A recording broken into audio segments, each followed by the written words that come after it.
मित्रांनो नमस्कार. माझं नाव अतुल ठाकूर. तुम्ही हा लाईफ कॅटलिस्टचा चॅनल बघत आहात, ज्यामध्ये आम्ही आमच्या ट्रेनिंग प्रोग्राम्समध्ये आणि वर्कशॉप्समध्ये पार्टिसिपंटसोबत जे कॉमन क्वेश्चन आन्सर्स होतात, त्यामधले काही अनुभव तुमच्याशी शेअर करत असतो. मित्रांनो, फायनान्शियल लिटरसी हा एक फार तसा प्रत्येकाच्या लाईफशी निगडीत विषय आहे, पण इग्नोर्ड विषय आहे.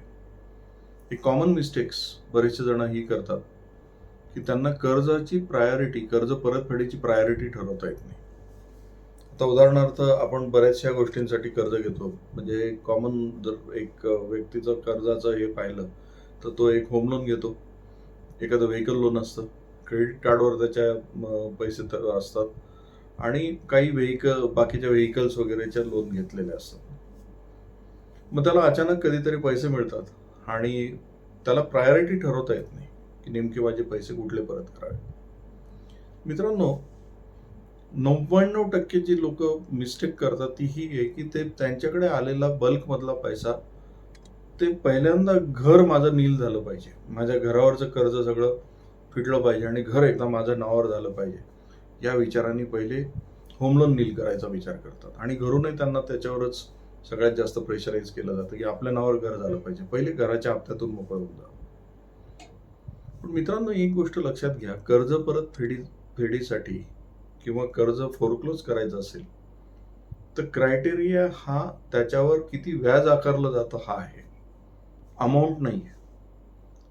म्हणजे जर तुम्ही अनसिक्युअर्ड लोन जर पाहिले ज्याच्यामध्ये 12 ते 15%, प्रसंगी 18% व्याज लागतं, मग ते भलेही कर्जाची अमाऊंट छोटी असेल, त्याचं पहिल्यांदा परतफेड झाली पाहिजे.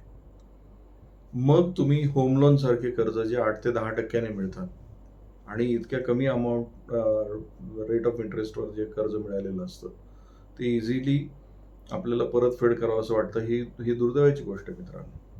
त्यामुळे तुमच्याकडे जर बल्कमध्ये पैसा आला तर तुम्ही पहिल्यांदा तुमच्या सगळ्या कर्जाचे प्रकार लिहून काढा, त्यामध्ये रेट ऑफ इंटरेस्ट काय आहे तो विचार करा आणि हायर रेट ऑफ इंटरेस्ट जो आहे तो पहिले त्याला नील करा, कारण त्यामध्ये तुमचा इंटरेस्टचा जो अमाऊंट आहे तो जास्त जातो मित्रांनो, प्रिन्सिपल अमाऊंट ही कमी जात असते. होम लोन हे जनरली हे अत्यंत कमी व्याजदरात मिळणारं कर्ज आहे आणि एनिवे त्याचे जे तुम्ही हप्ते जर पाहिले तर तुम्ही बराचसा तुमचा इंटरेस्टचा पार्ट सुरुवातीला भरत आलेला असता. त्यामुळे इथून पुढे कर्ज फोरक्लोज करायचं असेल किंवा बल्कमध्ये एखादा पैसा भरायचा असेल तर क्रायटेरिया हा असला पाहिजे, रेट ऑफ इंटरेस्ट हे तुम्ही कुठेतरी लिहून ठेवा स्वतःसाठी.